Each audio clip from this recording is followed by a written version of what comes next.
Selamat datang saudara-saudari. Kita belajar mengenai ciri dalam jalan penyelamatan. Ya. Nombor 1, kita sudah belajar sedari bahawa kita adalah orang yang berdosa.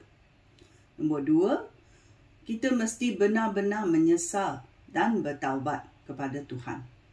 Nombor 3, kita mesti akui dosa kita kepada Tuhan. Nombor 4, tinggalkanlah dosa kita. Nombor 5, minta ampun atas dosa kita kepada Tuhan. Nombor 6, percaya bahawa Tuhan menyelamatkan kita dengan rahmat-Nya. Ya, ini ayat Tuhan yang berkata, ya, Tuhan menyelamatkan kita dengan rahmat-Nya. Dalam Efesus babak 2 ayat 8 dan 9 berkata,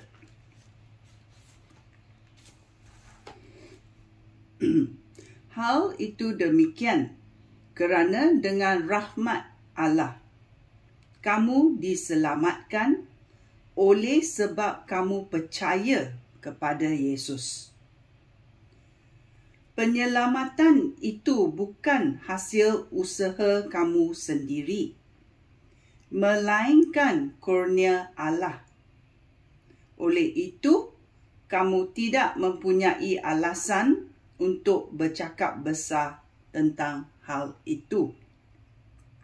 Ya, rahmat adalah benda yang kita tidak layak menerima, tetapi Tuhan kurniakan kepada kita.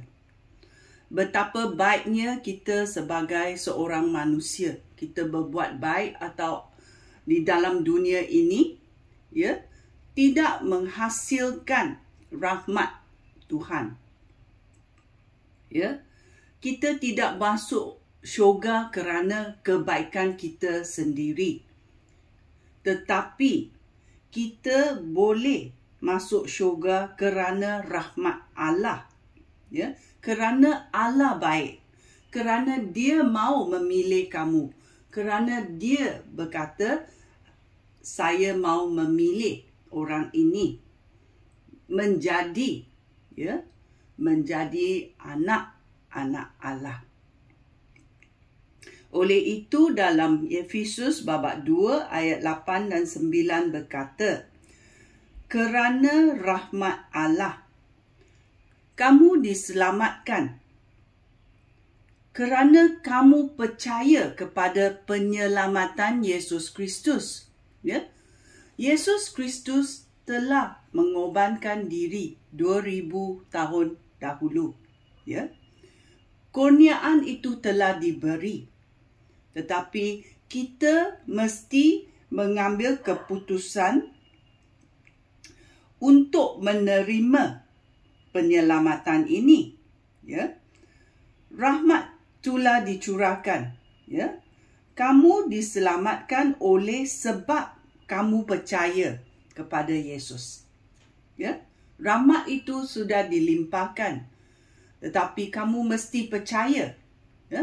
Kalau kamu tidak percaya, ya, tak ada hasilnya. Penyelamatan itu bukan hasil usaha kita sendiri, melainkan kurnia Allah. Ya? Oleh itu, kita tidak ada alasan untuk bercakap besar tentang hal itu.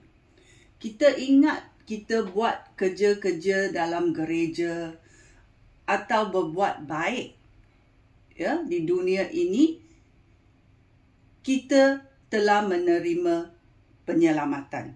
Tidak. Penyelamatan itu bukan hasil usaha kita sendiri. Kita adalah orang yang berdosa. Kita harus bertaubat. Kita orang yang berdosa layak dihukum. Tetapi dengan rahmat Tuhan. Ya? Tuhan berkata, aku mengambil dosa-dosa kamu supaya kamu menjadi suci. Bagaimana mengambil dosa ini? Dengan mencurahkan darahnya yang suci untuk mencuci kita. Seputih salji, seputih kertas putih, tak ada lagi dosa. Siapa yang boleh buat tu? Hanya Yesus Kristus yang telah mengorbankan dirinya supaya dosa kita boleh ditebus. Oleh itu dia berkata, kamu diselamatkan oleh sebab kamu percaya kepada Yesus. Dia yang boleh buat, bukan kita. Dia, Yesus Kristus, yang boleh buat menebus dosa kita. Bila kita percaya, dia datanglah menerima kita, ya. Dia hidup dalam badan kita, mezbah kita. Dia membimbing kita. Ini adalah hasil yang bila kita percaya, ya. Kita berjalan bersama-sama Yesus Kristus.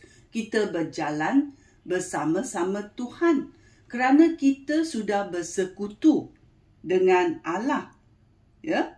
Allah Bapa di syurga, ya. Oleh itu kita tidak ada alasan untuk membongkak-bongkak diri kita sendiri.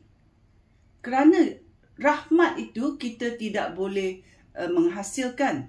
Hanya Yesus Kristus boleh memberi rahmat itu kepada kita. Ya. Oleh itu, kita datang ke hadirat Tuhan dan kita menyucikan diri kita. Kita percaya bahawa Tuhan itu belas kasihan. Tuhan mau menyelamatkan kita. Tuhan mau menyelamatkan kita melalui darah Yesus Kristus.